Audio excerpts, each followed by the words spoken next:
Hello, boxing fans around the world. Thank you for joining me once again here on Talkin Fight for another episode of Boxing News Headlines, courtesy of our friends across the pond at boxing247.com. I'm going to start you off today with a little story from the female division, the Super Welter division, as a matter of fact, featuring Mary Spencer, among others. In a second, I'll get to her, but let's take a look at the top five. Right now, that division features Natasha Jonas, Terry Harper, who beat Hannah Rankin on the weekend, Marie-Eve Decaire out of Montreal, Emma Kozin, and the number 5 spot is held by Mary Spencer, who leads off today's headlines. Now, not many people around the world might be familiar with Mary, but she's now 7-0. Not all of her wins come by knockout. Five of them by knockout. Very good record, just starting out in the Super Welter, but her rapid ascent through the pro ranks may not be a surprise to anyone that followed her career as perhaps the most highly touted female boxer in Canadian history, with a total record of 118-9.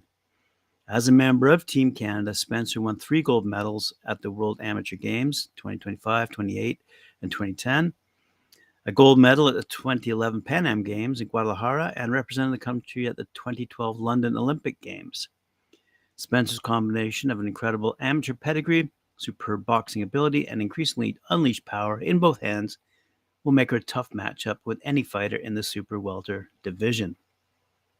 So it'll be interesting. I mean, she just pops up as a did you know kind of story, bit of a detail on her background, a few quotes. If you want to go to boxing247.com, you can read the full story. I didn't realize until today, actually, she's a member of the Chippewas of Nawash Unceded First Nation out of Canada. And very recently was the color commentator on ESPN Plus broadcast of the Arslanbek Makhmudov versus Kawas Takam card back on September 16th. So well done for Mary Spencer, and congratulations on her increasingly fast track for a world title in the Super Welter division. And it's going to be a tough division to climb to the top of because of people like Terry Harper and Natasha Jonas, who continue their winning ways. Let's move. By the way, just so if you didn't know, Natasha Jonas sports a 12-2-1 record. Terry Harper 13-1-1 record, and both out of United Kingdom, as you may be familiar. Let's move along quickly to the Joe Joyce. Well, not necessarily. We know that he beat Joseph Parker. Good knockout. No problems. He's undefeated, 15-0. But realistically, what I wanted to get to out of this division was the so-called aftermath. And let's have a quick touch on Amanda Serrano, who defeated Sarah Mahfoud. So now Amanda's sporting a record of 43-2-1, 30 knockouts. She's doing really, really well. And speaking of competitive matchups, we now see that super featherweight Anthony Cacace from Ireland was forced to battle hard and defeat Michael Magnesi. And we'll comment on Michael Magnesi's impression of that particular victory in a second, because he said on Saturday night at Manchester's AO Arena, he was left without his world title because he was robbed. He's claiming, leaving it in the hands of the judges. It's his first defeat in his career. He said, "This is Michael Magnesi. We suffered a theft. Michael gave it his all, and with a broken rib from round 2, he went on to round 12, whipping Cacace, who ran away for 12 rounds and tied him up continuously." This is his wife and manager, Alexandra Branco. Shameful referee, shameful judges. They stole the match from us, she said. "Let it be known that I have moved to recourse. If it's not accepted, I'll bring Cacace to Italy. The event will be organized by me. Whatever the title, we will take it back immediately within a few months." So there you go. There's some hard words coming out of Italy with respect to their loss to Anthony the Apache Cacace, who won by split decision at the AO Arena on the undercard of the Joe Joyce battle. Now, speaking of the heavyweight division, and you'd think that there might have been some unclogging. Let's see who Joseph Parker might fight. Who knows? Dillian White, maybe. But at the end of the day, a fellow by the name of Mahmoud Char speaks up. And Mahmoud or Manuel Char, depending on what news reporter you're following. Let's have a quick look here. He's saying he's willing to fight anyone in the heavyweight division, including Tyson Fury, including Anthony Joshua, including Alexander Usyk, maybe Joe Joyce and maybe Daniel Dubois. He'll take on anyone. Who is he? I have no idea myself. I'm sure if you're following the heavyweight division and follow BoxRec, maybe if I have a quick look at BoxRec, maybe they'll tell me who the heck this guy is. Male heavy Mr. Char. Does he pop up in the top 10?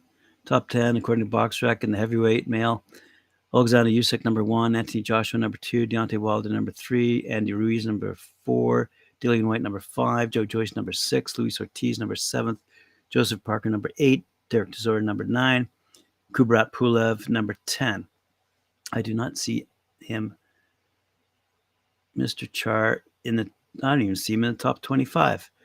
All right. So anyway, he has, though, challenged anyone. And you saw it probably on social media, and I'm reading it today in the news. God knows why that's a news item. Anyway, taking place in Newark, New Jersey on the weekend, we also saw Shakur Stevenson come out victorious in his battle, and also Keyshawn Davis as well. That was mentioned by the Staffords yesterday in the Stafford Boxing Report. Nothing really surprising here. I'm just quickly skipping through. I don't think there was any of the underdogs who won a battle. In other contests, Henry LeBlanc defeated Andy Vanchez. Bruce Carrington defeated Jose Argel. Pablo Valdez defeated None Lopez. Jahai Tucker defeated Jose Sanchez. Mizel Lopez defeated Orlando Gonzalez. Floyd Diaz defeated Juan Hernandez. And Anton Cobb drew against Jalen Phillips. Quick recap of the battle that took place in Newark, New Jersey on the weekend. Let's move across the continent to Ontario, California, where a fight was held at the Doubletree Hotel. We mentioned this quite a bit last week. It was Thompson Boxing's locked and loaded card, where a 7-0 Joshua James remains undefeated when he knocked out Richard Brewer Jr., who's now 12-1. In other battles that particular evening, in the co-main event, featherweight Isaac Avalar, 18-5, 10 knockout, scored a minor upset when he defeated Robert Mesa Jr., who's now 15-3-1, by way of unanimous decision. Elsewhere, fan favorite locally, Ruben Islas, now 6-1, suffered his first defeat as a pro and was upset, losing every round to Eric Garcia Benitez. So, as opposed to Newark, the underdogs did win some battles here. In the second bout of the night, a scheduled 6th round in the welterweight division, Esteban Munoz and Miguel Bahajas went to war. Both fighters started to throw hard punches and were going toe-to-toe from the opening bell. Barajas came at the fight in great shape, weathered the early storm by Munoz, who took an early lead by landing the cleaner shots. Munoz started to fade towards the later rounds, and that's when Barajas took over. Barajas kept landing the overhand right, and eventually took his toll on Munoz. Barajas landed a solid combination, a flurry in the final round, and the bout was stopped at 2 minutes and 37 seconds of round 6. And going into that last round, the bout was actually even on the scorecard. So there you go. An opening bout of the evening saw super bantamweight prospect David the Hitman Salinas, now 3-0-1, out of Rialto, California, destroy Alexis Salido out of Phoenix, Arizona, in round 1 of their scheduled 4-rounder. Both fighters were engaging on the inside, and Salinas caught Salido with an overhand right, dropping him to the canvas. Salido couldn't make the 8 count, and the fight was stopped at 50 seconds of round number 1. Let's move along to Peter McGrail. An upcoming fight. He faces the hardest fight of his career, it says here, when he headlines a major show in Liverpool next month. McGrail tops the bill at the Eventim Olympia on Saturday, October 15th, and takes on the dangerous Nicaraguan Alexander Espinoza over 10 rounds. A world champion making, McGrail 4-0, 3 knockouts, knows a win over Espinoza, 21-4-2, will make his rivals sit up and take note as he picks up his pace on his journey to the top of the super bantamweight division. McGrail is the star attraction as Pro Bellum returns to Liverpool, but he's supported in the co-main event by Jazza Dickens, who fights the hard-hitting South African Larato Diamani. Dickens, 31-4 with 12 knockouts, enters into another high-stakes contest and is looking to rebuild towards a world title shot in his contest with Diamini. Pro Bellum Liverpool 2 also includes a must-see UK debut of Olympic super heavyweight champion Bakhtir Jalolov, who has a frightening 100% knockout record as a pro. Wow, did not know that. Alrighty, we'll have to check that out later, but I don't think I recall seeing his name on the top 25 that I just read out. But nonetheless, we'll move along here. Just some quotes from Pete McGrail as he looks forward to his fight against Alexander Espinoza in October.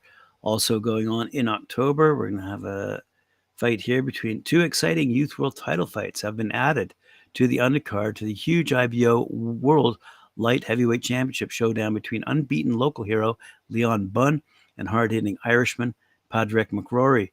And this is being brought to us by our friends over at Wasserman Boxing in association with Pro Bellum.